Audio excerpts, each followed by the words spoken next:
Ezequiel, capítulo 37, ¿les dijo? 38.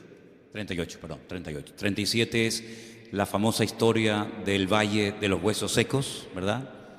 Donde el Señor le hace una pregunta muy interesante al profeta Ezequiel y le dice: ¿tú crees que estos huesos volverán a la vida? Dice que eran huesos secos en gran manera.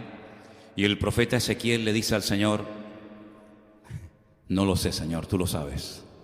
La Biblia nos dice que el Señor le da la orden al profeta Ezequiel de predicarles, de profetizarle a los huesos, y dice que al final aquellos huesos se convierten en un ejército tremendamente poderoso, y al final de esta visión del Valle de los Huesos Secos, el Señor le dice: esta es la casa de Israel, este es el pueblo de Israel, que llegará un momento en el que se levantará, recobrará vida espiritual y natural, y todas las naciones de la tierra glorificarán a Dios al ver que un pueblo que estaba prácticamente extinguido y muerto, pues vuelve a la vida, vuelve a levantarse, y el Espíritu de Dios se mueve en ellos, pues como en cualquier creyente, ¿verdad?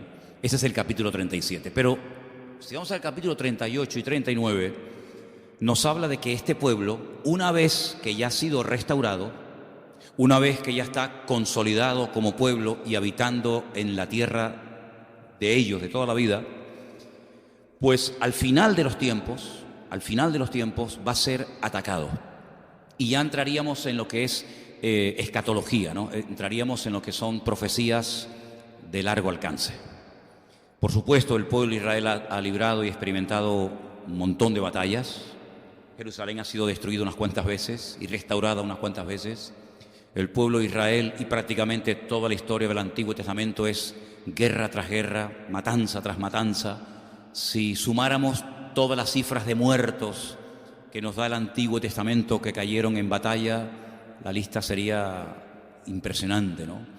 Pero al final de los tiempos, repito, una vez que Israel esté tranquilo, confiado y asentado en su tierra, un rey, un personaje, un líder político que la Biblia en este capítulo lo llama God, ¿vale? Dice la Biblia que Dios pondrá en su corazón, es Dios el que mueve los hilos, es Dios el que lo trae, y dice que desde el norte, sabemos que Israel hace frontera con muchos países, pero al norte hace frontera con Siria, uno de los peores enemigos que ha tenido siempre el pueblo de Israel. Bueno, por los altos del Golán, por las tierras del norte, Israel experimentará un ataque sin precedentes. Será un ejército. En el libro de Ezequiel no lo dice, pero Juan, cuando escribe el libro del Apocalipsis, da una cifra impresionante. ¿Alguien recuerda? 100 millones. 100 millones de soldados. Eso es una barbaridad. 100 millones de soldados, armados hasta los dientes, con el único objetivo de atacar Israel, apropiarse del país, a tomar posesión de la ciudad de Jerusalén. Y bueno, se lleva a cabo la famosa batalla de Armagedón. La batalla de Armagedón, para ir situando un poquito cronológicamente los acontecimientos finales, es una batalla que se lleva al final de la Gran Tribulación, no es algo que ocurre al principio. La Gran Tribulación son fundamentalmente 7 años, son los 7 años del libro de Apocalipsis, quitando el mensaje inicial a las iglesias, todo el resto del capítulo prácticamente está sin cumplir. Bueno, pues todas las profecías que leemos en el libro del Apocalipsis se cumplen, se llevan a cabo en un corto periodo de 7 años que conocemos como la Gran Tribulación. Tiempo que en el Antiguo Testamento también se le conoce con el nombre del tiempo de angustia de Jacob, o el tiempo de angustia de Israel, donde millones de soldados dirigidos por este líder llamado God, se unirán otras muchas naciones, y ahí se menciona naciones que en la actualidad tienen otro nombre. Se menciona, por ejemplo, a Cus, a Fut, y todas esas naciones son, por ejemplo, Turquía, Libia, Irán y otras naciones que se van a unir con Rusia, hablemoslo claro, con Rusia, que desde el norte atacará el pueblo de Israel. Vamos a leer el capítulo 38 y prestar atención a las palabras, porque es un capítulo profético muy interesante que tiene que ver con lo que hemos estado viendo el domingo, los acontecimientos finales. Vino a mí palabra del Señor diciendo: Hijo de hombre, pon tu rostro contra Gog en tierra de Magog, príncipe soberano de Mesec y Tubal, son regiones en el Cáucaso, en el norte de Israel, ya tirando hacia Rusia, y profetiza contra él. Y así ha dicho el Señor: he aquí yo estoy contra ti, oh Gog, príncipe soberano de Mesec y Tubal. Y te quebrantaré y pondré garfios en tus quijadas y te sacaré a ti y a todo tu ejército, caballos y jinetes de todo en todo equipados, gran multitud con paveses y escudos, teniendo todos ellos espadas. Persia, ahí está Irán, Cus y Fut con ellos, todos ellos con escudo y yelmo, bien pertrechados para la batalla, bien armados. Gomer y todas sus tropas. Si quieren saber un poquito más acerca de estos nombres, Mesec, Tubal, Gomer, etcétera, tienen que ir a los descendientes de Noé. En el libro del Génesis, ahí ustedes van a encontrar que los 3 hijos de Noé, cuando salen del arca, Sem, Can y Jafet, pueblan toda la tierra, ¿vale? Y unos van hacia el norte, otros van hacia Oriente Medio, otros van hacia África, y ahí pueden ver ustedes dónde están esas naciones y cómo se volvió a repoblar la tierra a través de los hijos. Estos son descendientes de los hijos de Noé, ¿vale? La casa de Togarma, de los confines del norte, y todas sus tropas, muchos pueblos, contigo. Estamos en el versículo 37, déjame leer aquí directamente. Prepárate y apercíbete tú y toda tu multitud que se ha reunido a ti, y sé tú su guarda o su guía. De aquí a muchos días serás visitado, al cabo de años vendrá la tierra salvada de la espada, recogida de muchos pueblos, esta es Israel, a los montes de Israel, que siempre fueron una desolación, mas fue sacada de las naciones y todos ellos morarán confiadamente. ¿Sí? Cuando menos te lo esperas es cuando van a atacar. Subirás tú y vendrás como tempestad, como nublado para cubrir la tierra, serás tú y todas tus tropas y muchos pueblos contigo. No viene él solo, sino viene acompañado de naciones árabes, de naciones del norte de Israel, incluso algunas naciones de Europa, etc. Así ha dicho el Señor: en aquel día subirán palabras en tu corazón y concebirás mal pensamiento. Y dirás: subiré contra una tierra indefensa, iré contra gentes tranquilas que habitan confiadamente, todas ellas habitan sin muros y no tienen cerrojos ni puertas. Así es como están muchas casas en Israel, aunque les parezca mentira. Sobre todo en el norte de Israel hay muchas casas que tienen la puerta abierta o la llave puesta, como se vivía antiguamente en las islas, incluso en La Gomera, que lo llegué a ver hace años. Pues así viven todavía en Israel muchas familias. Para arrebatar despojos y para tomar botín, para poner tus manos sobre las tierras desiertas ya pobladas, y sobre el pueblo recogido de entre muchas naciones, que se hace de ganado y posesiones, que mora en la parte central de la tierra. Israel es geográficamente, en la geografía bíblica, es el centro del mundo, es el ombligo del mundo, como dicen ellos, ¿no? Sabá, Dedán y los mercaderes de Tarsis y todos sus príncipes te dirán: ¿has venido a arrebatar despojos? ¿Has reunido tu multitud para tomar botín, para quitar plata y oro, para tomar ganados y posesiones, para tomar grandes despojos? Versículo 14. Por tanto, profetiza, hijo de hombre, y di a Gog: así ha dicho el Eterno, el Señor, en aquel tiempo cuando mi pueblo Israel habite con seguridad, ¿no lo sabrás tú? Vendrás de tu lugar, de las regiones del norte, tú y muchos pueblos contigo, todos ellos a caballo, gran multitud, poderoso ejército. Subirás contra mi pueblo Israel, ya ahí más claro agua, ahí ya no hay género de duda. Subirás contra mi pueblo Israel como nublado para cubrir la tierra, será al cabo, al fin de los días, y te traeré sobre mi tierra. ¿Quién lo trae? Lo trae Dios. Dios lo trae, Dios lo mueve. Dios pone en su corazón que ven a atacar el pueblo de Israel, para que las naciones me conozcan. Ese es el objetivo, ese es el objetivo. Cuando sea santificado en ti, oh Gog, delante de sus ojos. Porque así ha dicho el Eterno, el Señor: ¿no eres tú aquel de quien hablé yo en tiempos pasados por mis siervos los profetas de Israel, los cuales profetizaron en aquellos tiempos que yo te había de traer sobre ellos? Esto no es nada nuevo, es simplemente volver a recordar lo que ya se había profetizado y escrito. En aquel tiempo, cuando venga Gog contra la tierra de Israel, dijo el Eterno, el Señor, subirá mi ira y mi enojo, porque he hablado en mi celo y en el fuego de mi ira, que en aquel tiempo habrá gran temblor sobre la tierra de Israel. Es interesante que hay algunos cristianos que se van allí a Jerusalén a orar para que esto no acontezca. Como si nuestras oraciones pudieran impedir que la palabra se cumpla. Claro que es muy fuerte, ¿no? Pero hijo, esto es lo que hay. Los peces del mar, las aves del cielo, las bestias del campo y toda serpiente que se arrastra sobre la tierra y todos los moradores que están sobre la faz de la tierra temblarán ante mi presencia, se desmoronarán los montes y los vallados caerán y todo muro caerá a tierra. Y en todos mis montes llamaré contra él la espada, dice el Eterno, el Señor. La espada de cada cual será contra su hermano. Y yo litigaré contra él con pestilencia y con sangre, y haré llover sobre él, sobre sus tropas y sobre los muchos pueblos que están con él, impetuosa lluvia. Apocalipsis dice que caerán caerán granizos del peso de un talento. 45 kilos cada granizo. ¿Qué les parece? ¿Te cae un pedrolo esto en la cabeza, amigo? Sí, creo que algo de daño te podrá hacer, ¿no? Impetuosa lluvia, piedras de granizo, fuego y azufre. Y seré engrandecido y santificado y seré conocido ante los ojos de muchas naciones y sabrán que yo soy el Señor. Las naciones de alrededor de Israel están todas dolidas, ofendidas, picadas, si me permiten la palabra, porque todas las veces que se han unido para pelear contra Israel, y ya van 7, todas las veces han perdido.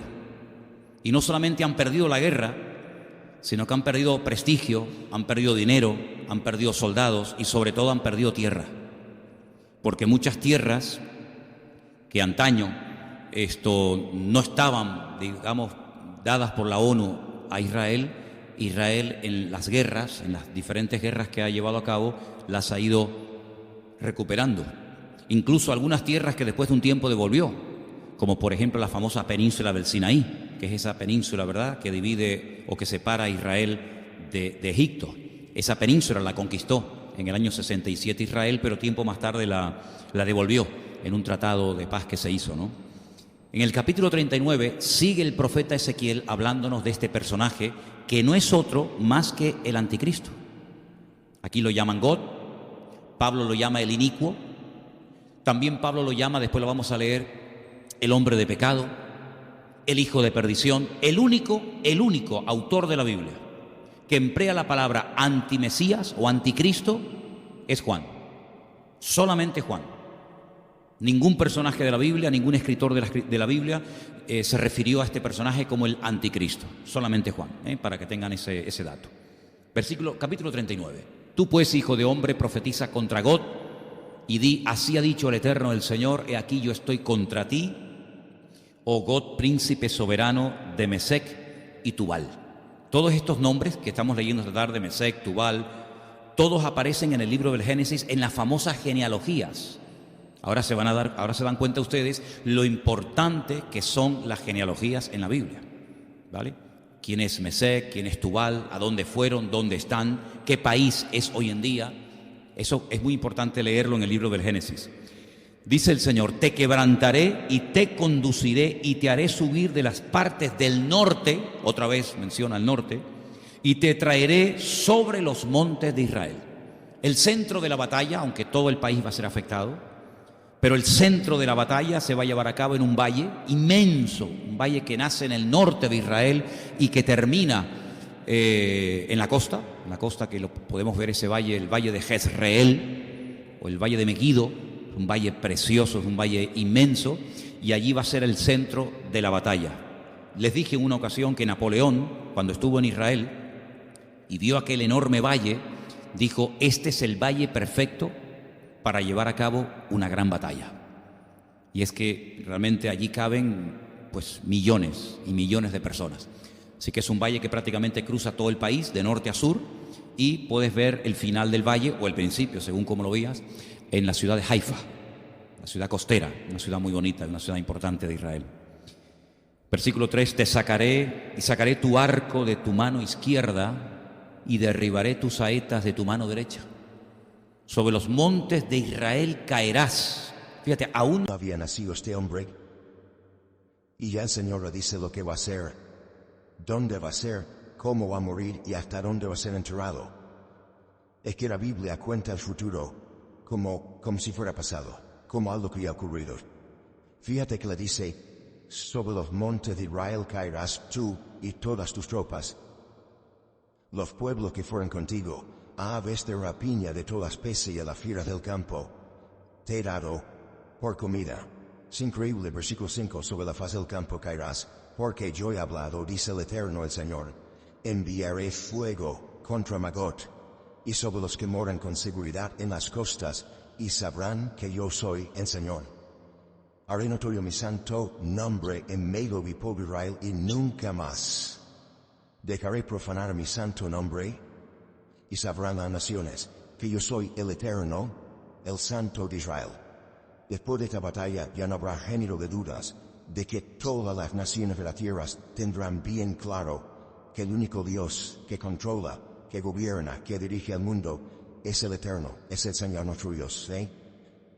Haré notorio mi santo nombre en medio de mi pueblo, nunca más dejaré profanar mi santo nombre. Versículo 8, he aquí viene y se cumplirá, dice el Eterno el Señor, este es el día del cual he hablado, esto todavía no se ha cumplido. Estamos leyendo algo que aún no se ha llevado a cabo. Los moradores de las ciudades de Israel saldrán y encenderán y quemarán armas, escudos, paveses, arcos, saetas, dardos de mano y lanzas, y lo quemarán en el fuego por 7 años. Es una gloria, 7 años prendiéndole fuego a todo el armamento que God y todas las naciones que le van a acompañar llevarán a cabo durante 7 años la destrucción de estas armas. Sí, es algo descomunal, algo que jamás en la historia ha ocurrido, ¿no? 7 años quemando de armamento. No traerán leña del campo ni cortarán de los bosques, sino que quemarán las armas en el fuego y despojarán a sus despojadores y robarán a los que les robaron, dice el Eterno el Señor. Esto ya pasó. Es muy importante ver cómo a veces en la historia lejana, distante, ya ha ocurrido algo que nos indica cómo puede ser el futuro que estamos leyendo en esta tarde. Por ejemplo, el gran imperio de Egipto, y Faraón, el emperador de Egipto, una potencia militar tremenda. Pánico le daba a las naciones ser atacada por Egipto, era un imperio tremendo, sus pirámides, sus templos, etc. ¿Quién iba a pensar que un puñado de esclavos iban a humillar al faraón, al imperio más poderoso de la tierra? Y no solamente lo iban a humillar en cuanto a su vida espiritual, sino que iban a dejar el país destruido, totalmente destruido, la cosecha, los animales, incluso hasta el heredero. El hijo del faraón murió en la última plaga porque era el primogénito, y a no pintar con la sangre del cordero la puerta de su casa, los postes y el dintel. El ángel de la muerte entró y mató al heredero. El faraón vio la destrucción de todo el país. ¿Quién diría que un pueblo de esclavos Dios lo iba a sacar de una forma tan poderosa? Y ojo, la última noche el Señor dice, vayan por la casa de los egipcios y pídanle que les den oro, plata. Bueno, al fin y al cabo les debían 400 años de sueldo, no habían dado finiquito a Israel. Entonces en la última noche cobren lo que no han cobrado, lo que no les han pagado durante 400 años, que lo paguen en una sola noche. Dice que despojaron a los egipcios, se quedaron arruinados, totalmente destruidos. ¿De dónde se creen ustedes que sacó Israel tanto oro para posteriormente construir el tabernáculo en el desierto? Dice que con los arcillos de las mujeres hicieron un becerro de oro. Y un becerro, un bicharraco, un animal bien grande, solamente con los arcillos y con los aretes. Hicieron un becerro de oro. ¿Cuánto costaría ese becerro de oro al peso? Hoy en día no, una fortuna. Pues le quitaron todas las posesiones a los egipcios. Lo dejaron totalmente arruinados. Y por eso dice aquí que nuevamente, pues ellos van a despojar a sus despojadores. Y a lo que les robaron también. Verso 11. En aquel tiempo, esto es muy interesante este dato, en aquel tiempo yo daré a God lugar para sepultura allí en Israel. El valle de los que pasan al oriente del mar y obstruirá el paso a los transeúntes, pues allí enterrarán a God y a toda su multitud, y lo llamarán el Valle de Hamón Gog. Esto es la multitud de Gog. Ayer hablábamos Serena yo de algo que me ha llamado siempre mucho la atención. Por ejemplo, si ustedes van a Londres, ustedes van a encontrar estatuas por todas partes. Hay una estatua de Churchill, hay estatuas levantadas, monumentos conmemorativos a los soldados que tomaron parte en la Segunda Guerra Mundial. Los países levantan estatuas a sus próceres, a sus líderes. En Israel no vas a encontrar ni una sola estatua de nadie. Me decía Lina, no, pera, yo he visto en Israel una sola estatua. Una estatua en el monte de Sión al rey David, como una arpa. Pues ya no está. ¿Saben que hace 2 o 3 viajes que hemos hecho allí? Ya la estatua de David la quitaron. No hay estatuas ni a David, ni a Salomón, ni a ningún rey, ni a ningún general, ni a ningún soldado, ni a ningún héroe. No hay estatuas en todo el país de Israel con figura humana.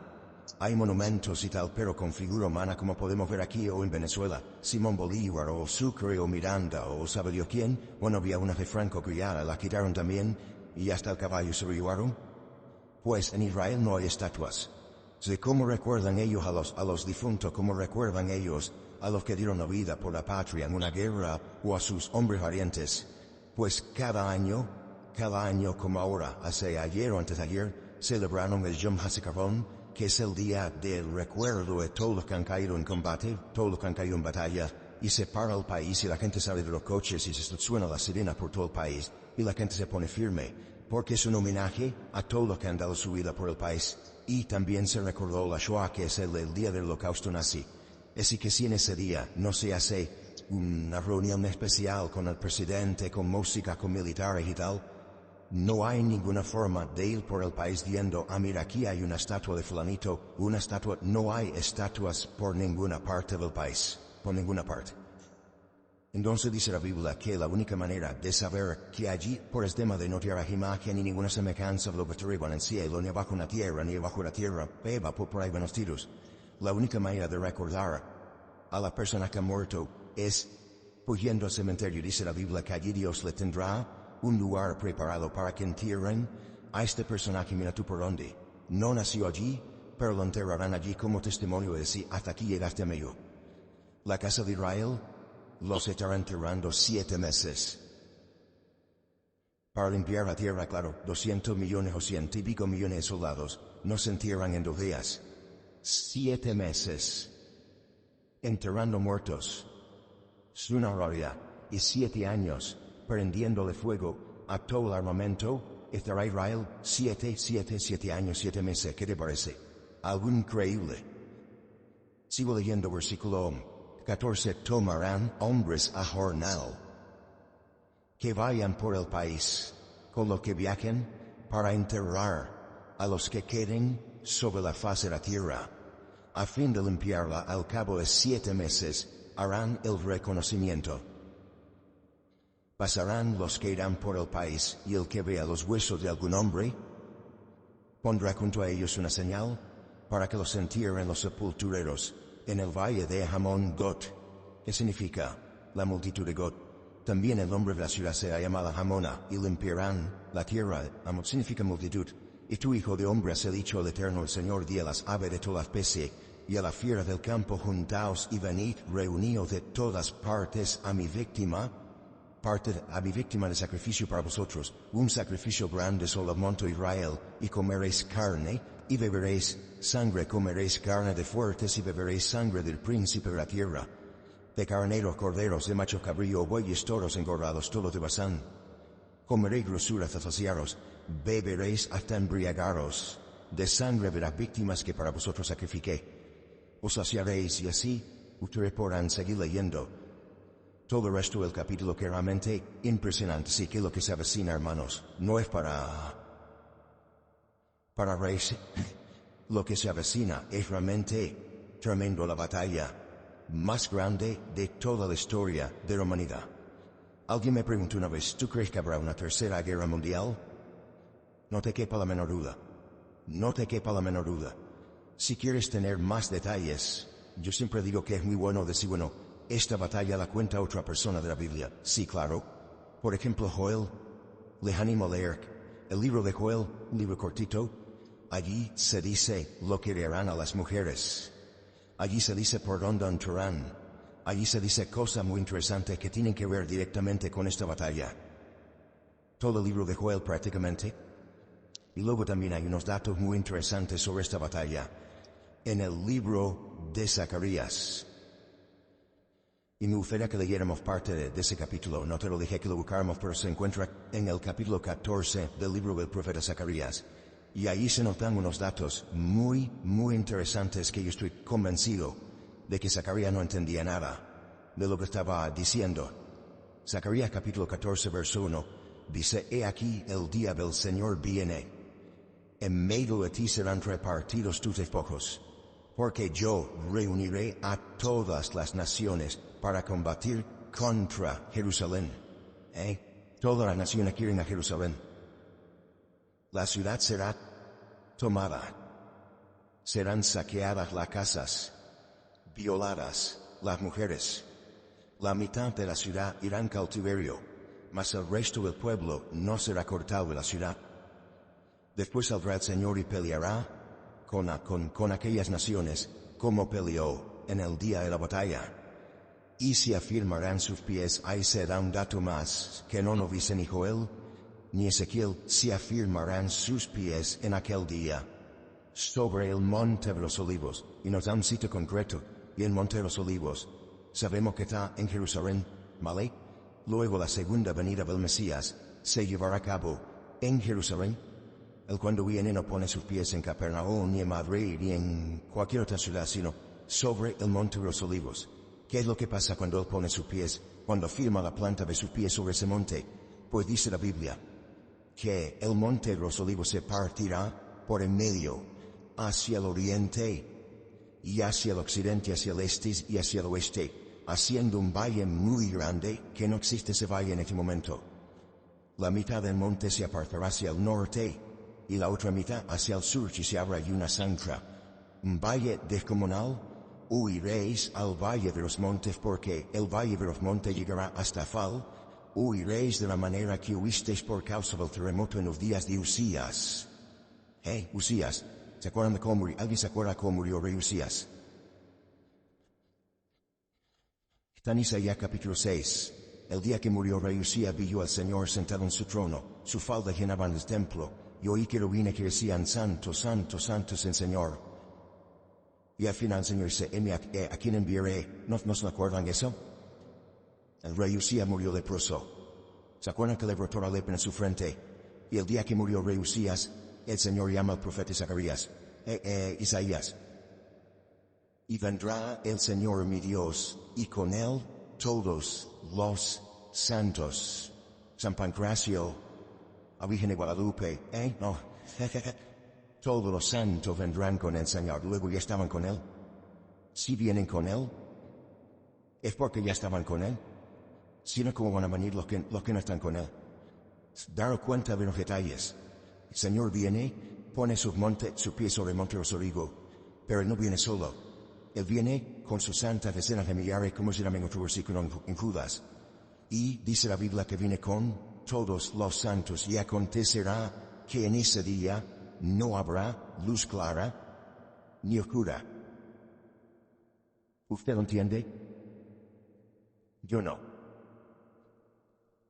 No lo entiendo. Porque si no hay ni luz clara ni luz oscura, será un día, el cual es conocido del Señor, que no será ni de día ni de noche. Ahora no entiendo menos. Porque puede haber mucha luz o poca luz, pero si no es de día ni de noche, ¿qué es entonces? Solamente ese día sabe el Señor cómo será. Porque para nosotros o es de día o es de noche. Será un día diferente. Será un día único. Es que vamos a ver tantas cosas, hermanos. Ustedes se creen que lo sabemos todo. Y cuando estemos en la presencia del Señor, vamos a darnos cuenta que no sabemos nada. Vamos a empezar de cero. Pero sucederá que al caer la tarde, habrá luz. Cuando cae la tarde hay luz. Es como si al revés, no. Cuando cae la tarde es de noche. Pero en este caso al revés. Acontecerá también en aquel día que saldrán de Jerusalén aguas vivas. En Jerusalén no hay ríos, pero saldrán aguas vivas, la mitad de ellas hacia el mar oriental y la otra mitad hacia el mar occidental, en verano y en invierno. Sí, Jerusalén va a cambiar completamente, así que si quieren ver Jerusalén como está ahora, aprovechen para ir ahora, porque cuando venga el Señor va a ser completamente diferente. Habrá un valle inmenso, habrán aguas vivas. Por lo tanto, esto vamos a conocerla ahora para compararla después con aquella que veremos, ¿no? El Señor será rey sobre toda la tierra. ¿Cuántos dicen amén? En aquel día el Señor será uno y uno su nombre. Adonai Echad, dice la Biblia, ¿no? Toda la tierra se volverá como llanura, desde arriba hasta Rimón al sur de Jerusalén, y esta será enaltecida y habitada en su lugar, desde la puerta de Benjamín hasta la puerta primera, hasta la puerta del ángulo, y desde la torre de Ananeel hasta los lagares del rey. Morarán en ella y no habrá nunca más maldición, sino que Jerusalén será habitada confiadamente. Ve, aquí ya viene también la restauración. No solamente la destrucción, el ataque, ¿verdad?, por parte del anticristo y sus tropas, sino que ahora Zacarías nos da un rayo de esperanza, nos da un rayo de luz, y nos dice que Jerusalén va a ser restaurada, va a volver a ser habitada, el Señor estará allí en Jerusalén. Y ahora da un dato muy interesante, versículo 12. Esta será la plaga con que herirá el Señor a todos los pueblos que pelearon contra Jerusalén. ¿Cuál es esa plaga? Dice en el versículo 12, la carne de ellos se corromperá estando ellos sobre sus pies. Sí que no han muerto, están de pie, pero estando de pie vivos, la carne se les va a corromper y se consumirán en las cuencas sus ojos, y la lengua se les deshará en su boca. Esto es o un ataque nuclear, o un ataque bacteriológico, algo, un arma rara que no la hemos visto, que lógicamente nunca se vio en la Biblia. A nadie que morir así. A nadie se debió nunca morir así, pero dice que esta plaga, esta forma de morir, esta forma de aniquilar a millones de seres humanos, será la plaga, el ataque, la condenación, el castigo con la que el Señor va a castigar a todos los pueblos que se atrevieron a atacar la ciudad santa de Jerusalén. Es decir, esto es una referencia directa a armas que son armas modernas, que no existían lógicamente en los tiempos del profeta Zacarías, ni mucho menos.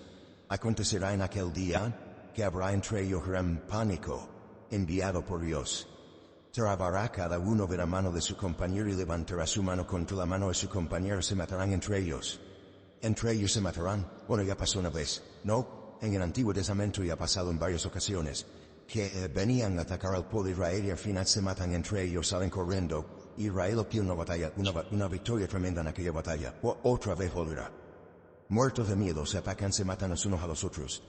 Judá también peleará en Jerusalén, serán reunidas las riquezas de todas las naciones de alrededor, oro, plata, ropas de vestir en gran abundancia. Así también será la plaga de los caballos, también morirán así, de los mulos, de los camellos, de los asnos, de todas las bestias que estuvieron en aquellos días, en aquellos campamentos. Ahora, otro rayo de esperanza. Todos los que sobrevivieren de las naciones que vinieron contra Jerusalén, es un milagro que sobrevivió a gente, ¿no? Pero van a sobrevivir muchos. Subirán de año en año para adorar al Rey, al Señor de los ejércitos, y a celebrar la fiesta de los tabernáculos. ¿Qué te parece? Otra vez se restaura la fiesta de los tabernáculos, ya estando el Mesías en Jerusalén como Rey soberano de toda la tierra. Tienen que subir todos los años, todos los que se escaparon con vida, todos los que sobrevivieron, tienen que ir todos los años a Jerusalén a adorar al Rey en la fiesta de los tabernáculos, fiesta que se sigue celebrando hasta el día de hoy. Es una semana de fiesta, y generalmente cae o en septiembre o en octubre, generalmente en octubre, ¿vale? La famosa fiesta de los tabernáculos. una fiesta que les recuerda la peregrinación por el desierto. Tienen que construir una cabanita, una cosita de madera, y estar allí viviendo y comiendo durante una semana. Y es una fiesta que dice la Biblia que se celebrará, y tienen que subir las naciones a adorar al Rey justamente en esa época. Sigo leyendo. Acontecerá que los de las familias de la tierra que no subieren a Jerusalén, luego la voluntad no les queda anulada. Porque habrá alguno que dice, yo no voy a subir a Jerusalén para adorar al Rey. Al Señor de los ejércitos no vendrá sobre ellos lluvia. Interesante, ¿no? ¿No quieren subir? ¿No quieren adorar al Rey? Durante un año no va a caer ni una gota de agua en tu tierra, en tu país. Ya me contarás. ¿Qué te parece? Si la familia de Egipto no subiere y no viniere, sobre ellos no habrá lluvia. Vendrá la plaga con que el Señor herirá las naciones que no subieren a celebrar la fiesta de los tabernáculos.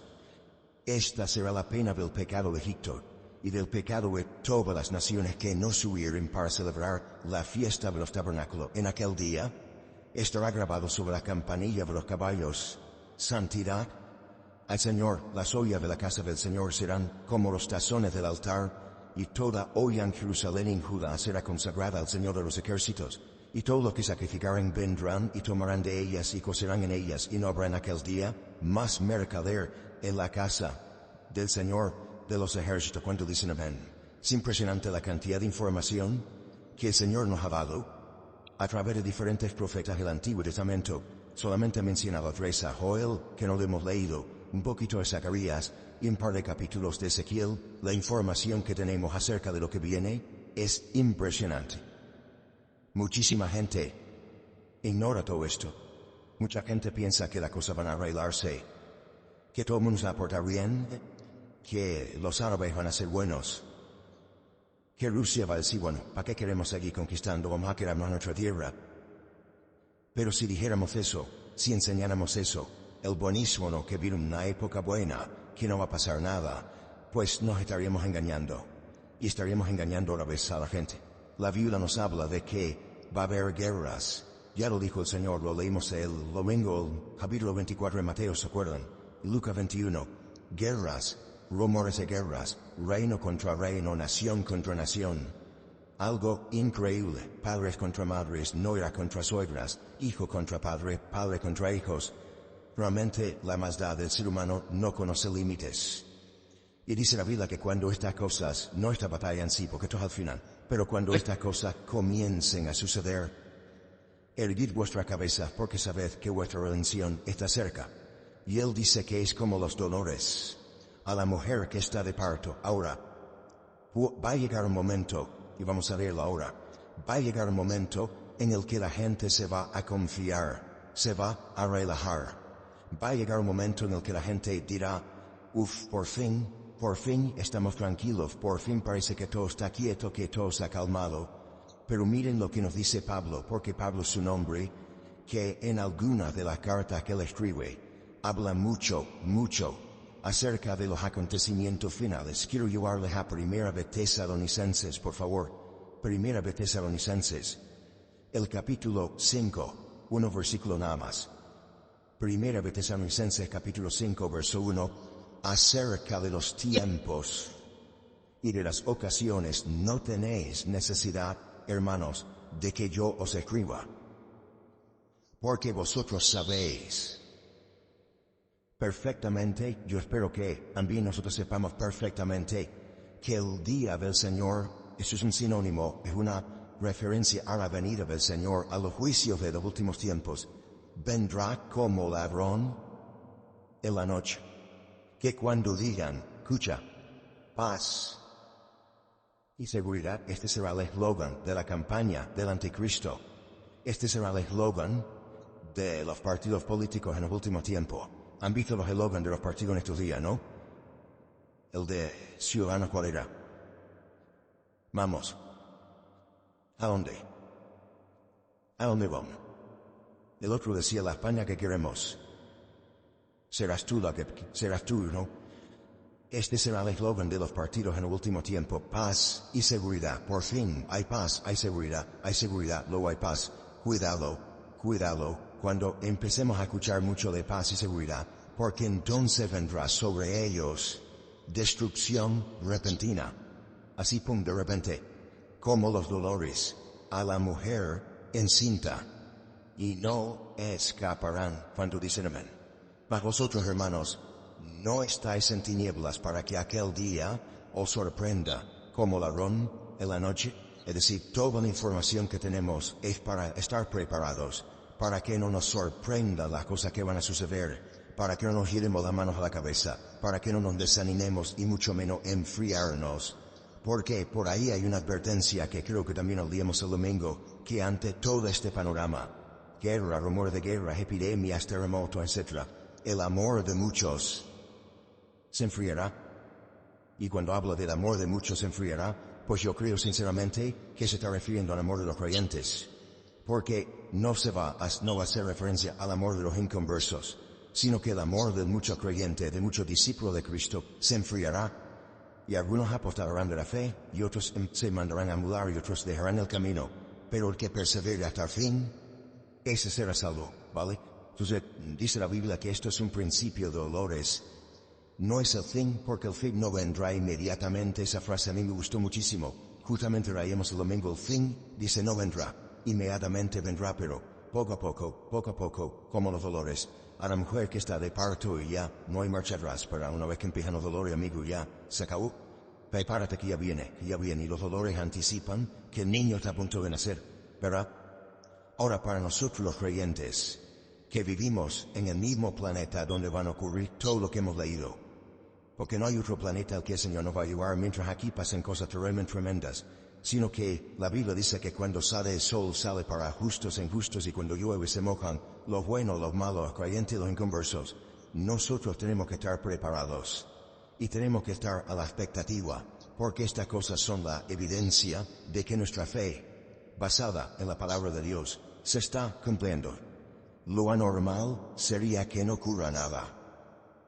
Preocúpate cuando no ocurran cosas, pero cuando ocurran este tipo de calamidades, de tragedia, de guerra, de rumores de guerras, es la evidencia de que lo que profetizaron los profetas, incluso el mismísimo Señor Jesucristo, se está cumpliendo. Y ahí te vas a dar cuenta de que la Biblia no es un timo. Ahora, la gente hace referencia a las profecías de Nostradamus. ¿Ustedes por casualidad alguna vez han leído algo de Nostradamus? Yo creo que ni Nostradamus entendía lo que dijo. Es tan complicado entender a este tipo. Yo sinceramente creo que él empezaba a improvisar, y todo lo que salía lo escribía. Miren, hermanos, orínense de las profecías de Nostradamus. Si ustedes quieren saber lo que va a ocurrir en los últimos tiempos, no lean el Corán. Y digo no lean el Corán por una sencilla razón, porque en el Corán no hay ni una sola profecía de los últimos tiempos. Luego, puedes leer el Corán para otra cosa, pero para prepararte para los últimos tiempos, pierdes el tiempo, porque el Corán no contiene profecías acerca de los últimos tiempos, y mucho menos la venida del Mesías. Sin embargo, la Biblia, si fuera una tarta, 3 pedazos, si la partiéramos en 4 pedazos, 3 trozos, 3/4 partes, es totalmente material profético. Prácticamente hay muy pocos libros de la Biblia que no tocan las profecías. Sabemos que muchas de las profecías de las cuales habla la Biblia se han cumplido, o en el pueblo de Israel, o con distintos personajes bíblicos, o en la primera venida de Cristo.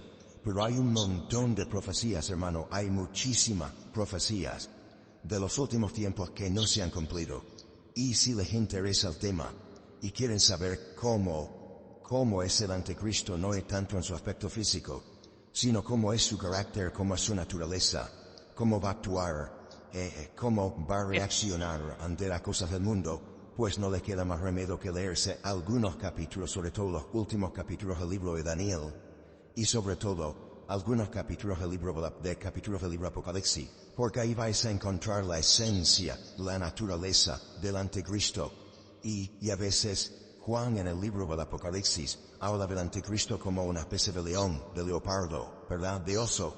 Y son animales que se utilizan en el libro de Daniel para hacer referencia a imperios que durante mucho tiempo estuvieron gobernando y sojuzgando las naciones de la tierra, pero que quedaron extinguidos. Pero la naturaleza, el carácter, la personalidad de esos imperios va a manifestarse en la naturaleza, en la personalidad del anticristo. Tendrá un poco de persa, tendrá un poco de babilónico, tendrá un poco de romano, tendrá un poco de griego. Claro, ahí hay que recurrir a la historia secular, cómo eran los romanos. ¿Cuál era la característica fundamental de los griegos? ¿Cómo se comportaban los persas? ¿Cómo actuaban? ¿Cómo atacaban? ¿Cómo hablaban? ¿Cómo pensaban y reaccionaban ante los problemas y circunstancias de la vida? Por ejemplo, la gente de Babilonia, los caldeos. Entonces, teniendo toda esa información, puede decir, amigo, este personaje va a ser así, así, así y así. Desen cuenta que el anticristo no es como nos pintan las películas de Hollywood. Un engendro de Satanás que tiene relaciones sexuales con una mujer y de ahí nace un personaje siniestro. Llamo al anticristo. No, quítense eso de la cabeza. Por favor, la referencia para el creyente no son las películas de Hollywood. La referencia correcta y exacta para el creyente es la Biblia. Y la Biblia nos dice que el anticristo tendrá padre y madre. Y probablemente hermanos o primos o sobrinos y lógicamente abuelos y antepasados. Será un ser humano de carne y hueso, con una unción diabólica, como jamás en la historia nadie ha tenido. Será una mezcla de Nimrod, de Nabucodonosor, de Faraón, de Herodes, de Pilato, de Nerón, de Calígula, de Vespasiano. Será una mezcla terrorífica, más aparte otra mucha característica que tendrá este personaje, que es un líder político. Es un líder político que durante algunos años, no muchos, gracias a Dios, durante un corto periodo de tiempo, fundamentalmente, decimos 7 años, pero realmente en toda la intensidad de la palabra 3 años y medio, estará llevando a cabo un liderazgo siniestro sobre la faz de la tierra. Y quiero leerles algunas descripciones acerca de este personaje. Vamos a 2 de Tesalonicenses. Al final apareció el pasaje, ¿no? Sí, vale. Que al principio no salía, pero bueno, ya lo tenemos ahí. Estamos en 2 de Tesalonicenses, voy a leer del 1 al 10. Fíjense las características de este personaje. Con respecto a la venida, dijimos el domingo que había 2 palabras para definir la venida del Mesías. Una era esa parucía, la segunda y la primera. Epifanía. Con respecto a la parucía, con respecto a la venida, la segunda venía el Mesías, porque la primera ya se produjo. De la parucía de la venida de nuestro Señor Jesucristo, nuestra reunión con Él. Os rogamos, hermanos, aquí hay un ruego de Pablo, una tarea. Un día, si tienen tiempo, miren las veces que Pablo utiliza la palabra os ruego, os suplico. No muchas veces, pero hay unas cuantas, y cada vez que Pablo ruega, cada vez que Pablo suplica algo, es algo de trascendental importancia. Aquí tenéis uno, os ruego. Y hay otros que no os lo voy a decir para que ustedes lo encuentren. Tal vez Anderson puede sacar una predicación de ahí. Los ruegos de Pablo, las súplicas de Pablo, alguno creyente. Ruego a... punto suspensivo. Bueno, no moví el tema. Que no os dejéis mover fácilmente de vuestro modo de pensar. Ahora déjame pararme en esa palabra. No tenemos que movernos fácilmente de nuestro modo de pensar. Hay un versículo que dice, en esto pensad. ¿Lo habéis leído? En Filipenses. Elena, búscame un segundito, por favor. Está al final de Filipenses. En esto pensad. Hay otro versículo acerca del pensamiento que nos dice que tenemos que llegar a tener la mente de Cristo. Eso es tremendo, ¿Cómo pensaba Cristo? Así es como nosotros deberíamos algún día llegar a pensar. Cristo nunca tuvo malos pensamientos. La mente de Cristo es una mente perfecta, totalmente centrada con la voluntad del Padre, ¿verdad? Entonces dice que no nos tenemos que dejar mover fácilmente de nuestro modo de pensar. Y yo pregunto, ¿y por qué el creyente en sus pensamientos? En su pensamiento estamos hablando ahora. ¿Por qué puede tener estabilidad? ¿Por qué mentalmente, psicológicamente podemos tener firmeza de criterio? Y no decir, no, ahora quiero aquello. No, ahora quiero lo otro. Porque la Biblia dice, y vuelvo otra vez a citar a Pablo, cuando yo era niño, yo hablaba como niño, pensaba como niño, juzgaba como niño. Mas cuando ya fui hombre, dejé lo que era de niño, dejé, y que es el dejarlo de niño. Repito, cuando yo era niño, hablaba. El vocabulario, pensaba pensamientos, y juzgaba, mi forma de actuar como niño. Mas cuando ya fui hombre, cambié mi forma de hablar, mi forma de pensar, y mi forma de actuar. Lo viejo no, me fascinó. Por eso dice, hermanos, os ruego que no os dejéis, no os dejéis mover fácilmente de vuestro modo de pensar. Y vuelvo a hacer la pregunta, ¿y cómo podemos tener un criterio fijo? Permítame la presión cabezón y decir, aquí no me muevo. Porque ya no soy un niño. Porque ya tengo una información. Porque ya tengo un conocimiento. Y cuando yo era un chiquillaje espiritualmente hablando, cuando yo era un niño, una persona inmadura, inexperta, neófita, otra palabra que aparece en la Biblia, pues me podían engañar y me podían decir, oye, que ahora hacemos esto, y ahora hacemos lo otro, y ahora decimos, no, momentito. Ya no me voy a dejar mover fácilmente de mi modo de pensar. ¿Por qué? Porque ahora mis pensamientos, cuando vienen a mi mente, yo los filtro, yo los cuelo y digo, ¿qué dice el versículo de lo fuerte? Todo lo que es verdadero. Ahí está. Todo lo que es de buen nombre. En esto pensar, es decir, déjame ese versículo ahí. Los únicos pensamientos que tienen que tener cabida en tu mente son los que tengan la siguiente característica. Esto que estoy pensando, ¿verdad? Dice todo lo que es verdadero. ¿Esto es verdad? Ah, no lo sé. Bueno, mijo, aquí tienes. ¿Esto es verdad? Es que yo no valgo para nada. Eso es un pensamiento falso, diabólico. ¿Por qué? Porque la Biblia no dice eso. Es que ya el Señor no está conmigo ni me ayuda. Eso es mentira. Porque el Señor dice estaré contigo todos los días, hasta el fin del mundo. Si Él dice estoy contigo, ¿quién eres tú para decir que Él no está contigo? Está diciendo al mentiroso. Está llamando al mentiroso. No, entonces no lo piense. Si no es verdadero, fuera. Este pensamiento no entra. Aquí en Canarias no hay peaje, por eso Almor es un ejemplo que no se entiende mucho, pero cuando vas por la península hay autopistas de peaje. Que para circular por ellas tiene que parar, hay una barrera. Y tiene que pagar, y si no pagas, yo no siento mucho, tiene que ir por la otra carretera, por esta no, esta es de peaje. Bueno, pues, hazle pagar un peaje al pensamiento, que cuando vayan a tu mente le diga, déjame entrar, momento. Esto no es verdad. Esto no es honesto. Esto no es honesto pensar esto, esto no es correcto. Esto no es justo. Esto no es injusticia, esto no es barbaridad lo que estoy pensando. Esto no es puro, sino es santo. Esto es una cochinada, perdóname la palabra. Esto es una inmundicia. Esto es lascivia pura.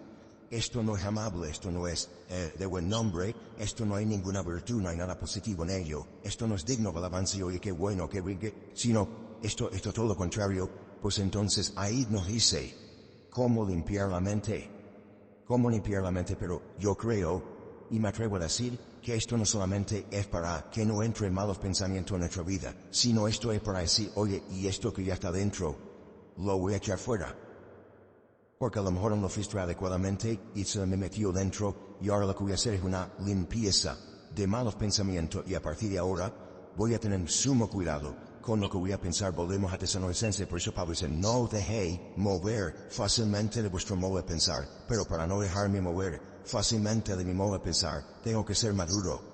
Porque el niño fluctuante, el maduro tiene criterio propio y dice, no, eso no puede ser, eso no es verdad, eso no es justo, eso no es verdadero. Me explico.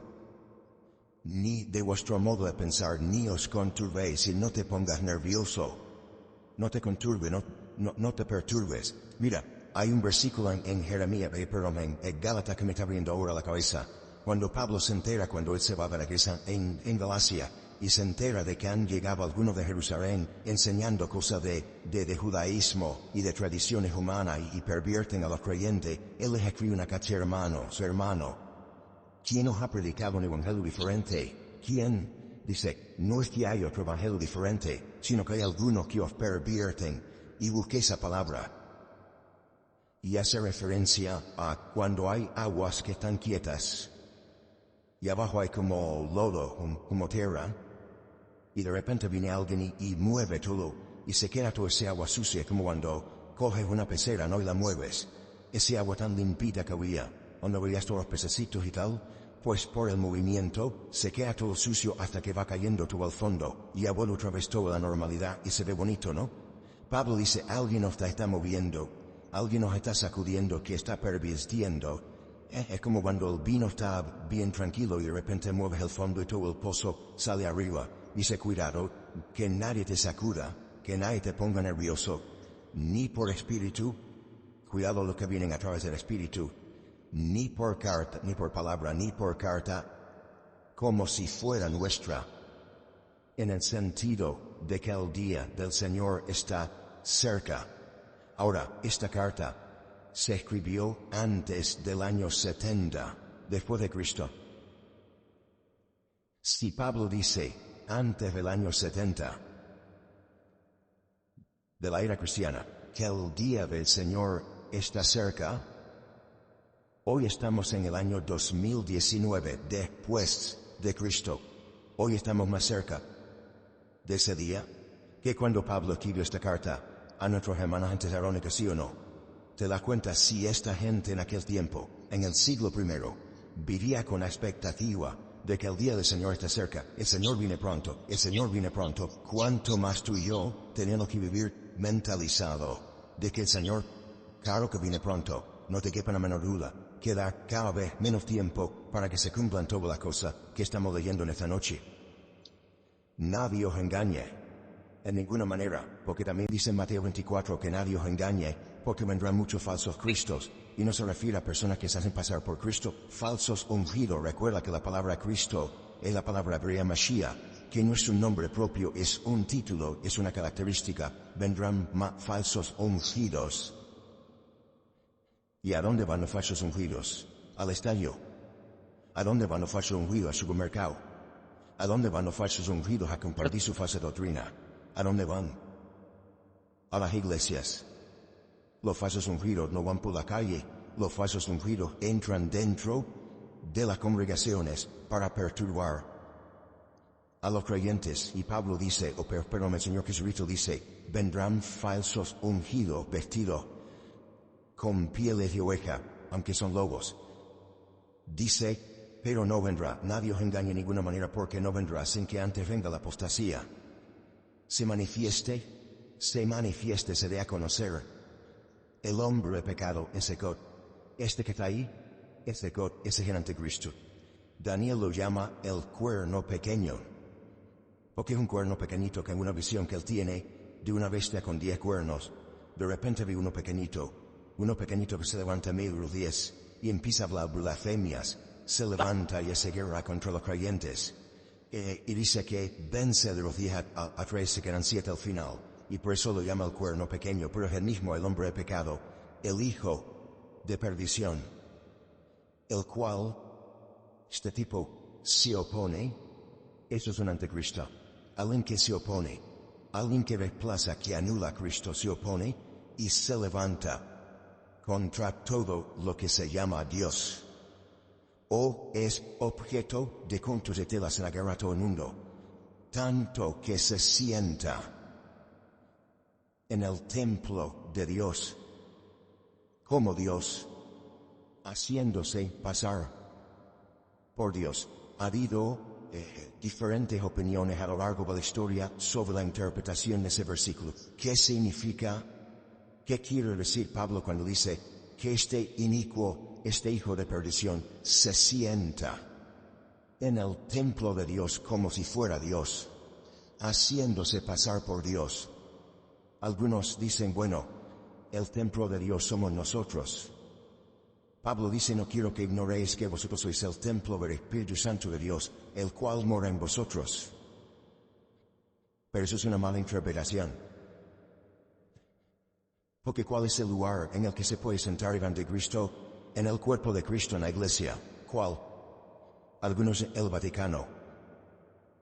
El Vaticano no existía en aquellos tiempos, ¿no?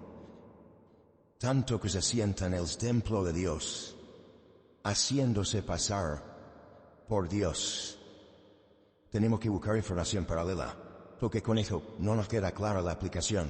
Entonces tenemos que recordar otra vez Mateo capítulo 24, cuando el Señor Jesucristo dice, el que lee, entienda. Como diciendo, ojo al dato que lo que te voy a decir es una información muy importante. El que lee, entienda. Cuando veáis la abominación desoladora, de la cual habló el profeta Daniel, ya irá la aplicación. Abominación desoladora. Eso es una frase que la cuentas en la calle, la dicen en el mundo, y la gente no te entiende nada, porque es un lenguaje puramente eclesiástico, puramente bíblico. Abominación desoladora. Quitando una reunión de este tipo, esta expresión ni la usamos en nuestro diario hablar, en nuestras conversaciones con nadie. Es una expresión técnica.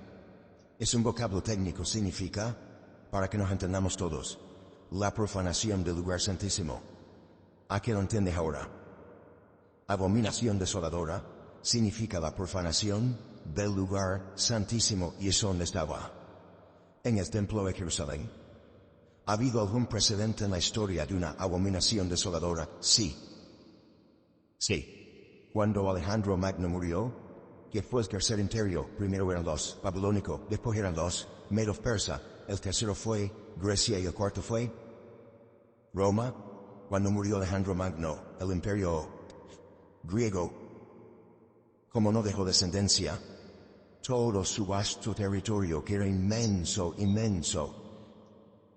lo dividieron entre 4 generales. Ahí pues ponen a entender por qué cuando Daniel ve al imperio griego en aquella visión de las bestias, él ve que el imperio griego es representado por un leopardo con 4 cabezas. Y esas 4 cabezas son los 4 generales que se dividieron su territorio, que si no me equivoco eran Ptolomeo, Casandro, Seleucus y Sirimaco. Nombre raro, ¿verdad? Esos 4 generales se repartieron todo el territorio del imperio de Alejandro Magno, de los griegos. Al que le tocó, digamos, Israel, eran los seleucidas. Y la historia de los seleucidas ustedes la pueden encontrar en la versión de la Biblia Nácar Colunga, en el libro de Primera y Segunda de Macabeos, donde ustedes van a leer la historia de uno de esos descendientes de aquellos 4 generales de Alejandro Magno, llamado Antíoco Epifanes. Uno de los hombres más perversos que ha habido en la historia de la humanidad. Un hombre que se atrevió a matar un cerdo y derramar su sangre en el lugar santísimo. Y levantaron una estatua, si no me equivoco, del dios Júpiter, creo que era Júpiter, si no me equivoco. Y convirtieron el templo de Jerusalén en un gimnasio, en un lugar para culto al cuerpo, en vez de para culto a Dios, pero para culto al cuerpo. Porque ellos eran fanáticos de darle culto al cuerpo. Así que ya hay un precedente en la historia de cómo se profanó, de cómo se produjo una abominación desoladora. Pero un momento, eso pasó antes de Cristo, ¿sí o no? Eso pasó en la época de los griegos. Como el Señor Jesucristo. En Mateo 24 dice a los discípulos, escúcheme una cosa, a los discípulos y a los descendientes de sus discípulos. Cuando veáis la abominación desoladora de la cual habló el profeta Daniel, por si ya se produjo, como vamos a ver otra vez, ¿me explico o no me explico? Luego está haciendo referencia a otra abominación desoladora del mismo lugar santísimo que ya fue profanado en la época de los griegos, pero que volverá a ser profanada. Los romanos no profanaron el lugar santísimo.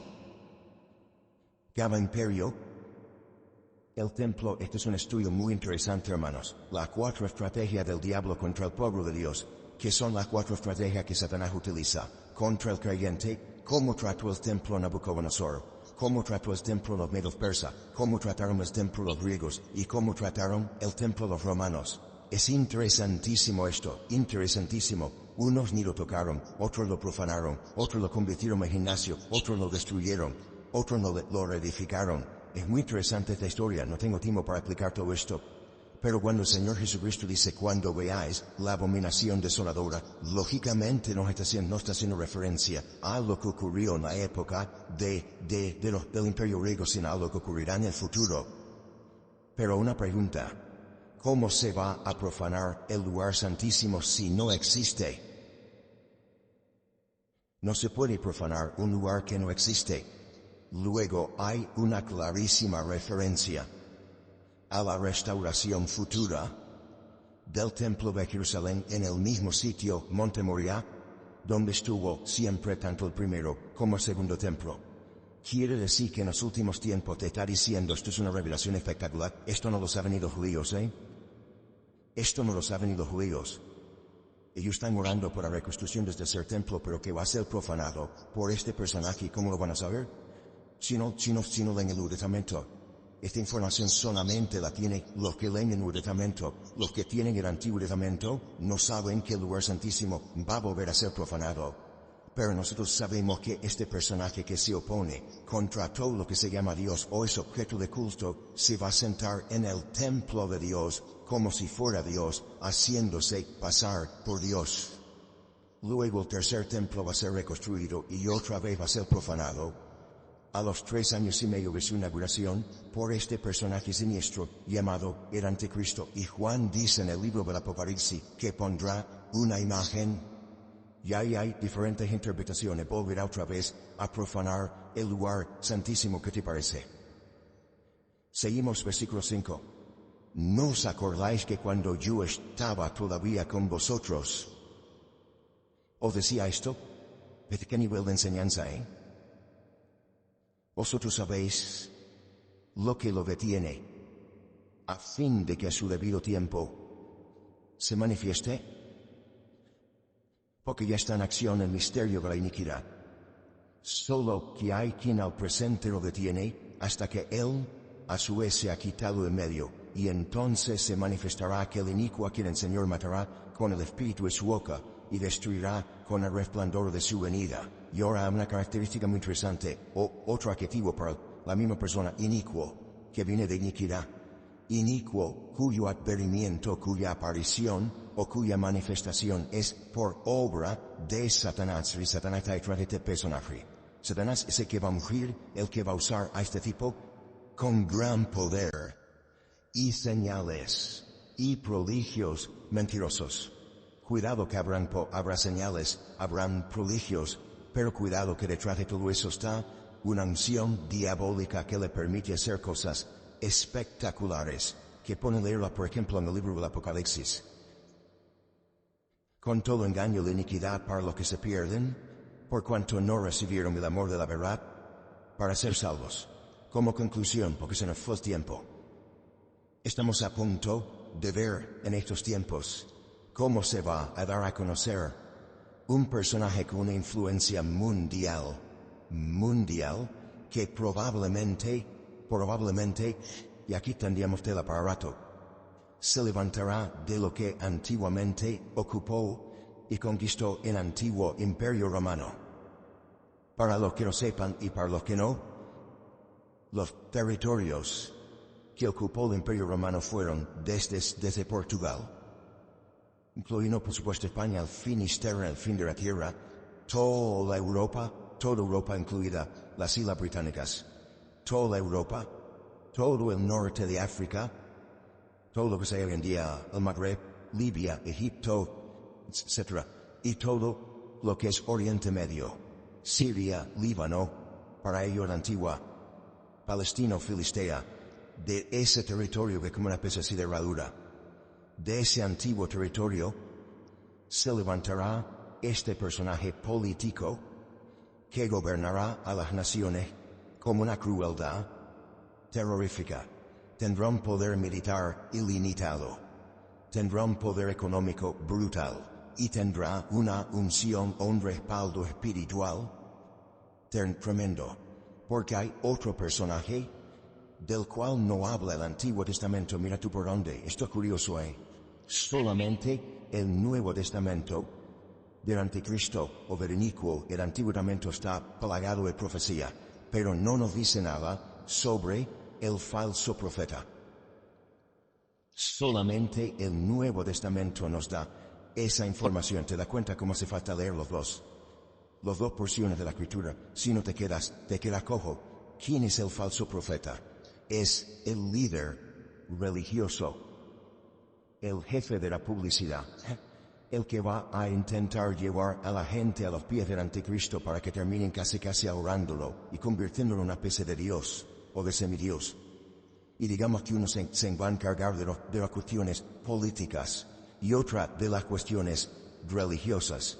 Y de los dos nos habla mucho, largo y tendido, con infinidad de detalles Juan, en uno de los capítulos, si no me equivoco, el 12 y el 13 del libro del Apocalipsis, donde te habla de su apariencia, de cómo habla, de cómo camina, de cómo actúa, etcétera, etcétera. Dice que tendrá apariencia de cordero, pero cuando abre la boca, la apariencia es una cosa, pero cuando abre la boca dice que es como un dragón. Y sabemos que el dragón es uno de los animales mitológicos que emplea el Nuevo Testamento para hacer referencia a Satanás. ¿Me?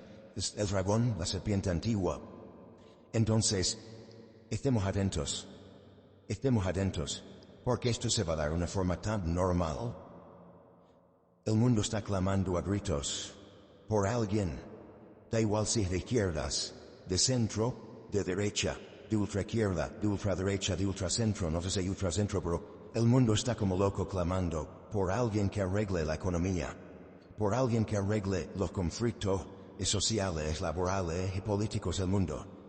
Y ese personaje se va a levantar con una unción diabólica. ¿Por qué tanta unción? ¿Por qué tanto apoyo del diablo? Y concluyo, porque es la última, y lo digo claro así, es la última oportunidad del diablo para convertir al mundo en sus esclavos o en sus siervos. Después ya no quedan más oportunidades. Es decir, lo probó con Alejandro Magno, lo probó con César de Roma, lo probó con Hitler, lo ha probado de todas las maneras habidas y por haber. Y siempre de una manera u otra le ha salido el tiro por la culata. Ha usado filosofía, religiones, medios de comunicación, artistas, pintores, políticos, etc. Pero todavía no ha logrado alcanzar sus objetivos. Satanás, negando su esencia, que es la primera vez en la historia que lo hace. El mentiroso, el padre de mentira, el que Jesús dijo que es un ladrón que viene a hurtar, a matar y a destruir por primera vez en la historia. Unge a este personaje político y viene ofreciéndole al mundo lo que el diablo no puede dar. Pero camuflado como ángel de luz le dice, dile que tú vienes a ofrecer paz y seguridad. Y la gente entrará al trapo, la gente se convertirá en masa. Y entonces comenzará a hacer una imitación del ministerio del Mesías, del ministerio de Cristo, donde Él comienza a marcar a todos sus seguidores, donde Él comienza a levantar, y entre comillas, a reconocer o a bendecir a todos aquellos que le adulan y que están a su alrededor, donde Él hace la guerra, a todos aquellos que se levantan contra Él, que serán muchos. Entonces, estos tiempos van a ser tiempos muy interesantes porque todavía, y lo digo así con la boca abierta, todavía el anticristo no se ha manifestado. Por eso yo digo siempre, todavía no puede venir el Señor. Aunque algunos se escandalizan cuando oyen esto, no. Porque hasta que no se manifieste el anticristo, no puede venir el Señor. Lo hemos leído en 2 Tesalonicenses capítulo 2, ¿verdad? Entonces, cuando se manifieste este personaje, cuidado, porque en cualquier momento se rompe la jugada, se rompe la partida. Por eso, hermanos, estemos velando, estemos orando, tenemos una gran ventaja las redes sociales, el internet, los medios de comunicación, los que tenemos canales internacionales en casa que pone las noticias de Rusia, o las noticias de Oriente Medio, o de Arabia, o de cualquier país, y te enteras de cosas que los telediarios de cada día a las 3 y a las 5 de uno nunca salen. Pues estemos al día. Si alguien se entera de cosas que tienen que ver con cumplimientos de palabra profética, dilo, comienza a decirlo, como cuando por ejemplo se dijo, oye, que ya están comenzando a utilizar el microchip en muchas naciones, en muchos países. Bueno, pues son datos, son informaciones que nos vienen bien para darnos cuenta de que los tiempos se van acortando y acortando y acortando, y que en cualquier momento tal y como está el mundo, yo no sé si perciben o tienen esta sensación, Hermano, el mundo se ha vuelto loco, ¿eh? En cualquier momento, o por Rusia, o por China, o por el de Corea del Norte, o por o por Trump, o por el árabe, o por Israel, en cualquier momento se va a armar aquí el follón impresionante. Ya están haciendo movimiento, las tropas, los soldados, los misiles, los botones. Hermano, estamos viendo tiempo muy interesante, y lo bueno de todo esto es lo malo que se va a poner todo, ¿eh? Esto es lo bueno, ¿eh? Lo bueno de esto, hermano, es que esto se va a poner como una olla a presión. Pero el que persevera hasta el fin, ese será salvo. Así que vamos a cubrirnos las espaldas los unos a los otros, amigos hermanos. ¿Habrá aquí algunos que perseveren hasta el fin? ¿Habrá alguno aquí que se enfriará por el camino y abandonará? Espero que no. Cierra tus ojos, vamos a orar al Señor. Padre Celestial, muchas gracias por tu palabra.